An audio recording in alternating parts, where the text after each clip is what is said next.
नमस्कार, झारखंड समाचार में आप सभी का स्वागत है। आइए जानते हैं सुबह की ताज़ा खबरें। इससे पहले इस चैनल को सब्सक्राइब नहीं किए हैं तो प्लीज़ चैनल को सब्सक्राइब कर बेल आइकन को प्रेस कर दीजिए, जिससे खबरों का अपडेट आपको मिलता रहे। पीएम मोदी से मिले बाबूलाल मरांडी। बीजेपी प्रदेश अध्यक्ष की नई जवाबदेही के लिए जताया आभार। भाजपा के नए प्रदेश अध्यक्ष व पूर्व मुख्यमंत्री बाबूलाल मरांडी ने सोमवार को नई दिल्ली में प्रधानमंत्री नरेंद्र मोदी से मुलाकात की। श्री मरांडी ने प्रधानमंत्री से मिलकर नई जवाबदेही दिए जाने के लिए आभार जताया। इसके साथ प्रदेश में सरकार के कामकाज और लोकसभा चुनाव की तैयारी को चर्चा की। आपको बता दें कि बीजेपी के नए प्रदेश अध्यक्ष बनने के बाद श्री मरांडी की पीएम मोदी से पहली मुलाकात है। श्री मरांडी गृह मंत्री अमित शाह, राष्ट्रीय अध्यक्ष जेपी नायडू सहित दूसरे आला नेताओं से भी मुलाकात करेंगे। झारखंड बीजेपी विधायक दल के नेता बाबूलाल मरांडी ने प्रधानमंत्री नरेंद्र मोदी को बताया कि राज्य सरकार भ्रष्टाचार में लिप्त है। सरकार की जन विरोधी नीति व भ्रष्टाचार के खिलाफ पार्टी लगातार संघर्ष कर रही है। राज्य में चौपट विधि व्यवस्था के खिलाफ पार्टी लगातार आंदोलनरत है। श्री मरांडी ने उन्हें बताया कि पार्टी को संगठित रूप से मजबूत करने और केंद्र सरकार की नीतियों को लेकर कार्यकर्ता पूरी ताकत से जुटे हैं। पलामू में सीआरपीएफ जवान ने सर्विस रिवाल्वर से खुद को मारी गोली। असम का रहने वाला था प्रांजल। पलामू से सीआरपीएफ जवान के आत्महत्या की खबर सामने आ रही है। बताया जा रहा है कि सीआरपीएफ जवान ने खुद को गोली मारकर आत्महत्या कर ली है। मृतक सीआरपीएफ जवान का नाम प्रांजल नाथ बताया जा रहा है। साथ ही जानकारी मिली है कि उन्होंने अपने सर्विस राइफल से खुद को गोली मारी है। घटना सियाकी स्थित 112 बटालियन मुख्यालय की बताई जा रही है। बता दें कि मृतक सीआरपीएफ जवान बीते दिन 8 जुलाई को ही करीब 2 महीने की छुट्टी से वापस लौटा था। बता दें कि घटना सोमवार सुबह 3 बजे की है, जब जवान प्रांजल नाथ ने खुद को गोली मारकर आत्महत्या कर ली। हालांकि अभी तक यह पता नहीं चल पाया है कि आखिर उन्होंने ऐसा क्यों किया। साथ ही घटना स्थल से कोई भी सुसाइड नोट मिलने की अभी तक सूचना नहीं है। इस घटना के बाद सीआरपीएफ के अधिकारियों ने घटना स्थल का जायजा लिया है और मामले की छानबीन शुरू कर दी है। बताया जा रहा है कि 31 वर्षीय सीआरपीएफ जवान प्रांजल असम राज्य का रहने वाला है और बीते शनिवार को ही छुट्टी से ड्यूटी पर आया था। एक साल में अज्ञात वाहनों से 780 सड़क दुर्घटनाएं, केवल 118 वाहन ही खोज पाई पुलिस। जिले में आए दिन सड़क दुर्घटनाएं होती रहती है। कुछ दुर्घटनाओं में वाहन का पता चल जाता है। कई वाहन चालक हादसे के बाद फरार हो जाते हैं। पुलिस ऐसे मामले में मामला दर्ज कर वाहनों का पता लगाने का प्रयास करती है। हकीकत यह है कि अधिकतर मामलों में अज्ञात वाहन का पता नहीं चलता है। जमशेदपुर में अप्रैल 2022 से मार्च 2023 तक अज्ञात वाहन की चपेट में आने से 18 सड़क दुर्घटनाएं हुई है। पुलिस इसमें से किसी वाहन का पता नहीं लगा सकी है। पूरे राज्य की बात करें तो इस अवधि में 24 जिलों में अज्ञात वाहनों से कुल 780 सड़क दुर्घटनाएं हुई है, जिसमें केवल 118 अज्ञात वाहनों को ही पुलिस खोज पाई है। अज्ञात वाहनों का पता नहीं लगने से दुर्घटना पीड़ित अथवा उनके आश्रित को उचित मुआवजा नहीं मिल पाता है। ऐसे में मामले में केवल सरकार के हिट एंड रन योजना के तहत मृतक के आश्रित को केवल 2 लाख रुपए मिलते हैं।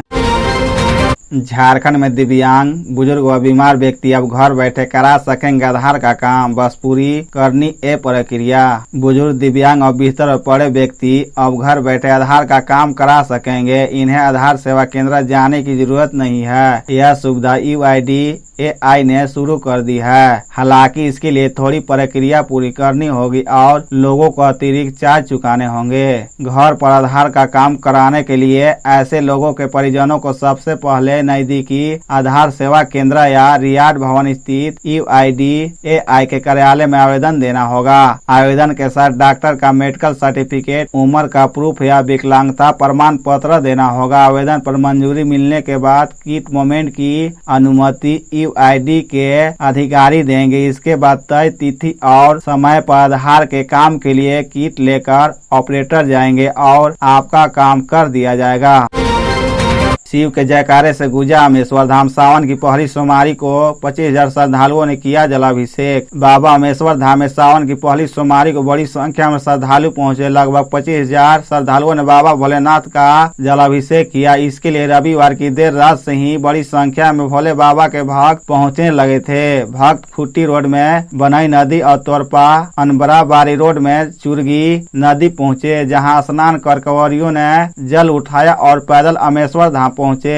लगभग 2 बजे से ही कांवड़ कतारबद्ध होने लगे थे। कंवरियों की लंबी कतार लग गई थी। महिलाओं के लिए अलग तथा पुरुषों के लिए अलग कतार की व्यवस्था की गई थी। सुबह 4 बजे मंदिर का पट खोला गया, जिसके बाद कंवरियों ने जलाभिषेक किया। इस दौरान पूरा अमेश्वर धाम बोल बम और हर हर महादेव के जयकारे से गूंज उठा। जलाभिषेक और पूजा रचना का दौर चलता रहा। बड़ी संख्या में लोग अपने परिवार और मंडलियों के साथ पहुंचे।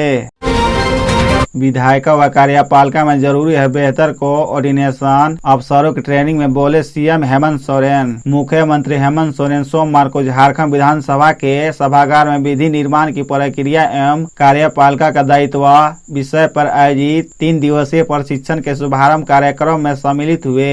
इस अवसर पर मुख्यमंत्री ने कहा कि विधि निर्माण की प्रक्रिया एवं कार्यपालिका का दायित्व एक अत्यंत महत्वपूर्ण विषय है। यह प्रशिक्षण कार्यक्रम आने वाले समय में बेहतर विधानसभा के संचालन में सहायक साबित होगी। इस अवसर पर संसदीय कार्य मंत्री आलमगीर आलम, विधानसभा अध्यक्ष रविंद्र नाथ महतो, विधायक लंबोदर महतो सहित अन्य गण्यमान्य उपस्थित थे। मुख्यमंत्री हेमंत सोरेन ने कहा कि देश का संविधान एक ऐसा अद्भुत मिश्रण है, जहां संसदीय प्रणाली को चलाने के लिए विधायिका, कार्यपालिका और नगरपालिका जैसी संस्थानों को अलग अलग अधिकार दिए गए हैं।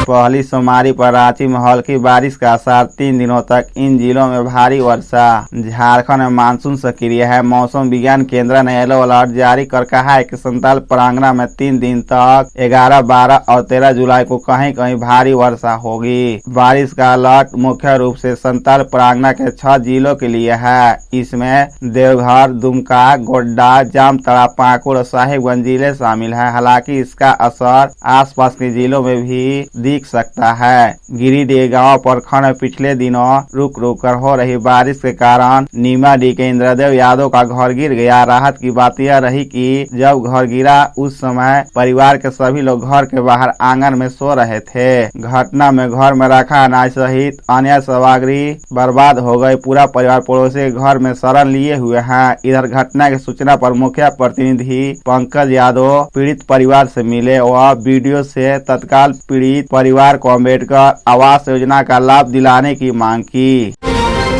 बांध में नहा रहे 2 छात्रों के डूबने से मौत। स्कूल से निकलकर गए थे नहाने। 1.5 किलोमीटर दूर गड़ई बांध में घटी घटना।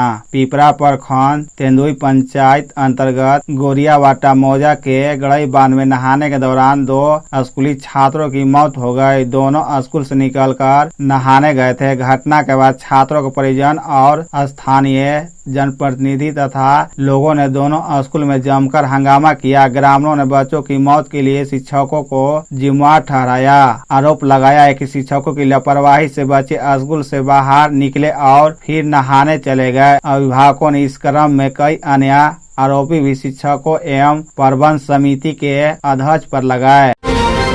रांची में 15 दिन ट्रैफिक पुलिस कर्मियों की जरूरत, कार्यरत सिर्फ 331। राजधानी की ट्रैफिक व्यवस्था करीब 2 वर्षों से बेपटरी है। पिछले 4 माह से नए ट्रैफिक एसपी हरित बीन जमा व्यवस्था को पटरी पर लाने की कोशिश कर रहे हैं, लेकिन स्थिति सुधर नहीं रही है। हालांकि मुख्य सचिव के निर्देश पर समय समय पर कई योजनाएं बनाई गई, लेकिन व्यवस्था जस की तस है। रांची शहरी क्षेत्र की आबादी 14.89 लाख है। यह शहर बी ग्रेड की श्रेणी में आता है। यहाँ वाहनों की संख्या 13.85 लाख है। Bureau of police research and development ने 2015 में ट्रैफिक व्यवस्था सुगम बनाने को लेकर एक सर्कुलर जारी किया था। इसमें कहा गया है कि 1850 वाहनों पर ट्रैफिक पुलिस के एक जवान की जरूरत है। इस तरह देखे तो 13.85 लाख वाहनों पर ट्रैफिक पुलिस की संख्या 1628 होनी चाहिए। वही नियम के अनुसार कुल स्ट्रेस का 5% अतिरिक्त ट्रैफिक फोर्स भी जरूरी है। सुबोध कांत साहब बन सकते हैं झारखंड के प्रदेश कांग्रेस अध्यक्ष। बाबूलाल के सामने उतरने के पीछे की है ये राजनीतिक। प्रदेश कांग्रेस में अध्यक्ष को लेकर लॉबिंग तेज है। पूर्व मुख्यमंत्री बाबूलाल मरांडी के भाजपा अध्यक्ष बनने के बाद परिस्थिति तेजी से बदली है। कांग्रेस अब प्रदेश अध्यक्ष का चेहरा बदलना चाहती है। कांग्रेस सूत्रों के अनुसार पूर्व केंद्रीय मंत्री सुबोध कांत सहाय का नई दिल्ली में तेजी से उछाला है। श्री सहाय को पार्टी जिम्मेदारी दे सकती है। केंद्रीय नेतृत्व का मानना है किसी बड़े राजनीतिक कद काठी के नेता को संगठन की जिम्मेदारी दी जाए। भाजपा द्वारा आदिवासी चेहरा आगे करने के बाद कांग्रेस मूलवासी के सहारे गोलबंदी में जुटी है। संगठन का मानना है कि प्रदेश में झामुमो के हेमंत सोरेन ऐसे भी गठबंधन का आदिवासी चेहरा है तो पार्टी दूसरे विकल्प पर विचार करे। केंद्रीय नेतृत्व के समक्ष श्री सहाय की छवि एक बेहतर संगठनकर्ता के रूप में है।